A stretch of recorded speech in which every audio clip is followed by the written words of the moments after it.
एक बार भगवान शिव को प्रसन्न करने के लिए मृकंडु मुनि ने कठोर तपस्या की। उनकी तपस्या से प्रसन्न होकर भगवान शिव ने उन्हें दर्शन दिए।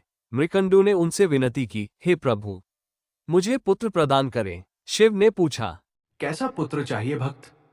ऐसा कि जिसकी आयु तो लंबी हो किंतु गुण कोई ना हो, अथवा जो बुद्धिमान हो, गुणी हो, किंतु जिसकी आयु मात्र 16 वर्ष की हो। भगवान, मुझे गुणवान पुत्र चाहिए। शिव ने कहा, तथास्तु। यह वरदान देकर शिव अंतर्धान हो गए।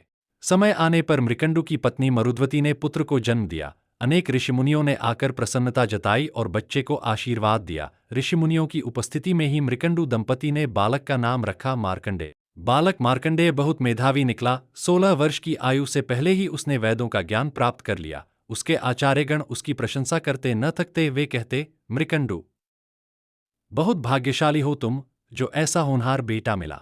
स्वामी, मैं भूल नहीं पाती कि शीघ्र ही हमारा बेटा हमसे हमेशा के लिए दूर हो जाएगा। एक दिन की बात है। मार्कंडेय घर लौटा तो उसने अपनी माता को रोते हुए देखा। समीप ही उदास भाव में उनके पिता बैठे हुए थे। माता को रोते हुए देख उसने पूछा, मां, तुम रो क्यों रही हो? मां कुछ न बोली, बस धीरे धीरे सिसकियां भरती रही। इस पर मार्कंडेय ने पुनः पूछा, माँ, तुम बोलती क्यों नहीं? बोलो माँ, बोलो, कौन सा दुख है तुम्हें?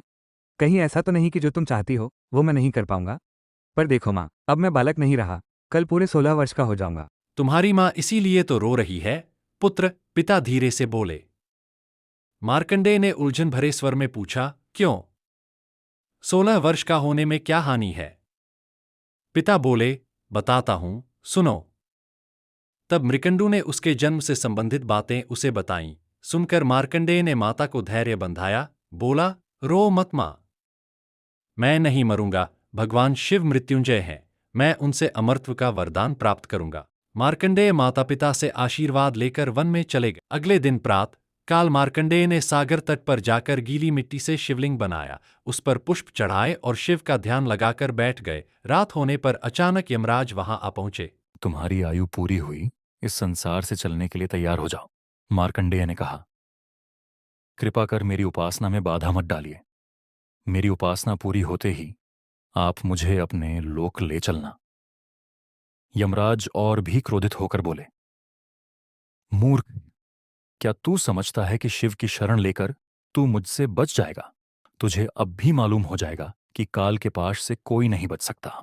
यह कहकर जैसे ही यमराज पाश फेंकने को तैयार हुए, तभी एक चमत्कार हुआ। वहां स्वयं शिव प्रकट हो गए। मृत्यु के स्वामी को देखकर यमराज ठिठक गए। मार्कंडेय शिव के चरणों में गिर गया। शिव ने उनके मन की इच्छा तात डाल ली और अमरत्व प्रदान कर दिया। इस तरह भगवान भोलेनाथ ने अपने भक्त को मृत्यु से भी बचा लिया।